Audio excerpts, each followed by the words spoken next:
हर साल पूरे देश में नवरात्रि का पर्व धूमधाम से मनाया जाता है। इस साल दुर्गा पूजा का प्रारंभ 15 अक्टूबर से हो चुका है।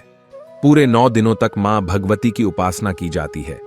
विधिपूर्व पूजा और व्रत रखने से माता रानी अत्यंत प्रसन्न होती हैं और भक्तों की हर मुराद पूरी करती हैं।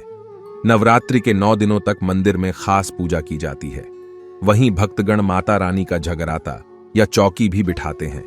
ऐसे में अगर आप भी देवी दुर्गा की विशेष कृपा पाना चाहते हैं तो माता रानी के 9 स्वरूपों को अलग अलग भोग अर्पित करें। तो चलिए जानते हैं कि नवरात्रि के किस दिन देवी मां को किन किन चीजों का भोग लगाना चाहिए। नवरात्रि के पहले दिन कलश स्थापना के साथ ही मां के शैलपुत्री रूप की पूजा की जाती है। देवी दुर्गा का यह रूप मां पार्वती का स्वरूप है, जिन्होंने हिमालय राजा के घर जन्म लिया था। इन्हें शैलपुत्री कहा जाता है।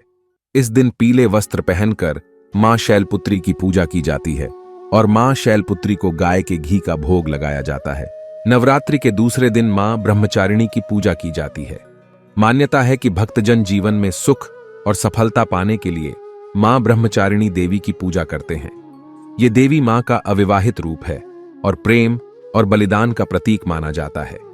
इस दिन मां ब्रह्मचारिणी को शक्कर का भोग लगाया जाता है। नवरात्रि के तीसरे दिन मां चंद्रघंटा की पूजा की जाती है।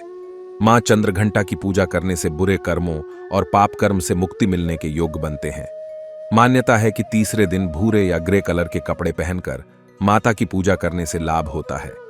भोग की बात करें तो मां चंद्रघंटा को दूध से बनी मिठाई चढ़ाने से मनोकामना पूरी होती है।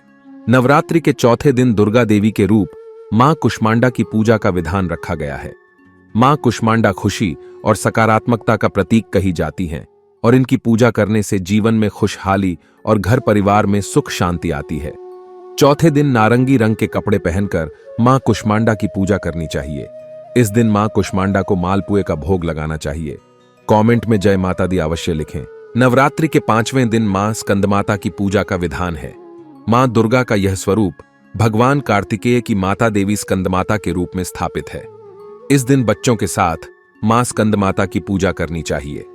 मां स्कंदमाता घर में सुख, शांति और खुशहाली लाती हैं और परिवार के लोगों के बीच प्यार बना रहता है। मां स्कंदमाता की पूजा के दौरान उनको केले का भोग लगाया जाता है। नवरात्रि के 6ठे दिन मां कात्यायनी की पूजा करने की मान्यता है। मां कात्यायनी के 4 हाथ हैं और उनकी पूजा करने से अज्ञात भय और बीमारी दूर होती है। इस दिन लाल रंग के कपड़े पहनकर मां कात्यायनी की पूजा करनी चाहिए। पूजा के दौरान मां कात्यायनी को शहद का भोग लगाने से जीवन में मिठास बनी रहती है और भय का माहौल दूर होता है। नवरात्रि के 7वें दिन मां कालरात्रि की पूजा की जाती है। कालरात्रि मां दुर्गा का सबसे आक्रामक स्वरूप कहा जाता है। मां के इस स्वरूप की पूजा करने से दुश्मनों का नाश होती है और बुरी शक्तियां हार जाती हैं। इस दिन नीले वस्त्र पहनकर मां दुर्गा की पूजा करनी चाहिए। इस दिन पूजा के बाद मां कालरात्रि को गुड़ और गुड़ से बने पकवानों का भोग लगाने से अच्छे फल प्राप्त होते हैं। नवरात्रि के 8वें दिन मां महागौरी की पूजा आराधना की जाती है। मां महागौरी संतान सुख देती हैं और दरिद्रता का नाश करती हैं।